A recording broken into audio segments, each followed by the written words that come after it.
आज का बाइबल का वचन योशुआ का ग्रंथ अध्याय 5 वचन 9 से 12।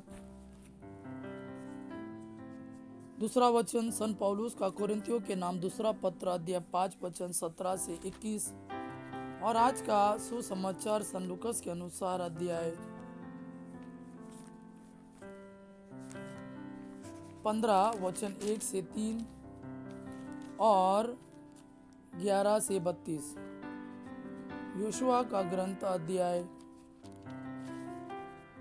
5 वचन 9 से 12।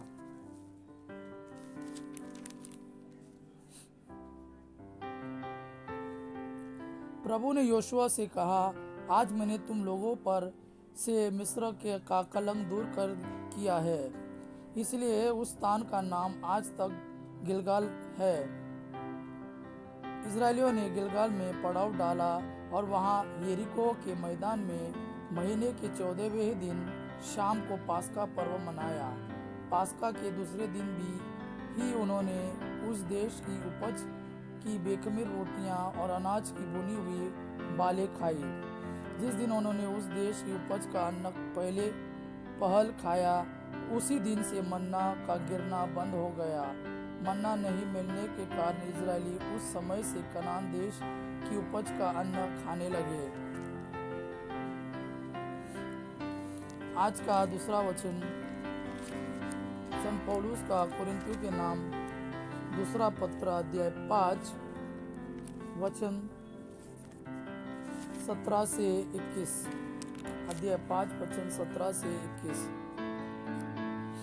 इसका अर्थ यह है कि यदि कोई मसीह के साथ एक हो गया है तो वह नई सृष्टि बन गया है। पुरानी बातें समाप्त हो गई है और सब कुछ नया हो गया है। यह सब ईश्वर ने किया है। उसने मसीह के द्वारा अपने से हमारा मेल कराया और इस मेल मिलाप का सेवा कार्य हम प्रेरितों को सौंपा है। इसका अर्थ यह है कि ईश्वर ने मनुष्यों के अपराध उनके खर्चे में ना लिखकर मसीह के द्वारा अपने साथ संसार का मेल कराया और हमें इस मेल मिलाप के संदेश का प्रचार सौंपा है। इसलिए हम मसीह के राजदूत हैं। मानो ईश्वर हमारे द्वारा आप लोगों से अनुरोध कर रहा है। हम मसीह के नाम पर आपसे यह विनती करते हैं कि आप लोग ईश्वर से मिल कर ले। मसीह का कोई पाप नहीं था, फिर भी ईश्वर ने हमारे कल्याण के लिए उन्हें पाप का भागी बनाया, जिससे हम उनके द्वारा ईश्वर की पवित्रता के भागी बन सके। आज का सुसमाचार सन लूकस के अनुसार अध्याय 15 वचन 1 से 3 और 11 से 32। ईसा का उपदेश सुनने के लिए नाकेदार और पापी उनके पास आया करते थे।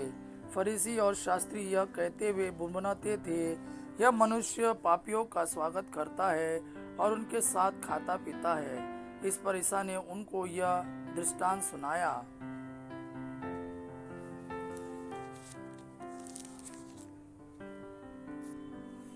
ईसा ने कहा, किसी मनुष्य के 2 पुत्र थे। छोटे ने अपने पिता से कहा, पिताजी, संपत्ति का जो भाग मेरा है मुझे दे दीजिए। और पिता ने उनमें अपनी संपत्ति बांट दी।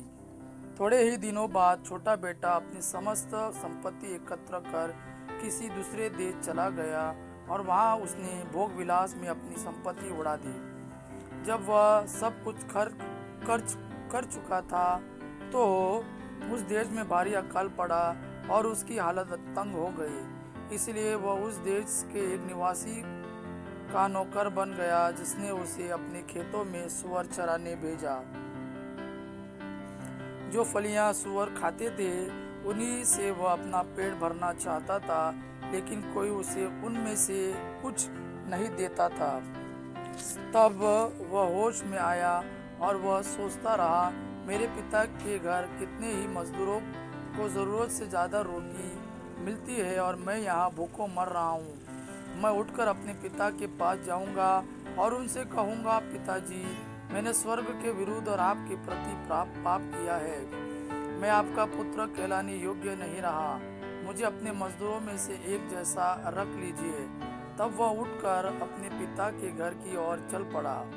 वह दूर ही था कि उसके पिता ने उसे देख लिया और दया से द्रवित हो उठा। उसने दौड़कर उसे गले लगा लिया और उसका चुंबन किया। तब पुत्र ने उससे कहा, पिताजी, मैंने स्वर्ग के विरुद्ध और आपके प्रति पाप किया है। मैं आपका पुत्र कहलाने योग्य नहीं रहा। परंतु पिता ने अपने नौकरों से कहा, जल्दी अच्छे से अच्छे कपड़े लाकर इसको पहनाओ और उसकी उंगली में अंगूठी और उसके पैरों में जूते पहना दो। मोटा बछड़ा भी लाकर मारो, हम खाए और आनंद मनाए, क्योंकि मेरा यह बेटा मर गया था और फिर जी गया है, वह खो गया था और फिर मिल गया है। और वे आनंद मनाने लगे। उसका जेठा लड़का खेत में था। जब वह लौटकर घर के निकट पहुंचा तो उसे गाने बजाने और नाचने की आवाज़ सुनाई पड़ी। उसने एक नौकर को बुलाया और उसके विषय में पूछा। इसने कहा, आपका भाई आया है और आपके पिता ने मोटा बछड़ा मारा है, क्योंकि उन्होंने उसे भला चंगा वापस पाया है। इस पर वो क्रोध हो गया और उसने घर के अंदर जाना नहीं चाहा। तब उसका पिता उसे मनाने के लिए बाहर आया, परंतु उसने अपने पिता को उत्तर दिया, देखिए, मैं इतने वर्षों से आपकी सेवा करता आया हूँ। मैंने कभी आपकी आज्ञा का उल्लंघन नहीं किया। फिर भी आपने कभी मुझे बकरी का बच्चा तक नहीं दिया ताकि मैं अपने मित्रों के साथ आनंद मनाऊं। पर जैसे ही आपका यह बेटा आया, जिसने वेश्याओं के पीछे आपकी संपत्ति उड़ा दी है, आपने उसके लिए मोटा बछड़ा मार डाला है। इस पर पिता ने उससे कहा, बेटा, तुम तो सदा मेरे साथ रहते हो और जो कुछ मेरा है वह तुम्हारा है। परंतु आनंद मनाना और उल्लसित होना उचित ही था, क्योंकि तुम्हारा यह भाई मर गया था और फिर जी गया है, यह खो गया था और फिर मिल गया है। यह प्रभु का वाणी है। प्रभु को धन्यवाद। आबा पिता की महिमा और पुत्र यीशु का प्रेम आप पर सदा सर्वदा बना रहे। आमीन।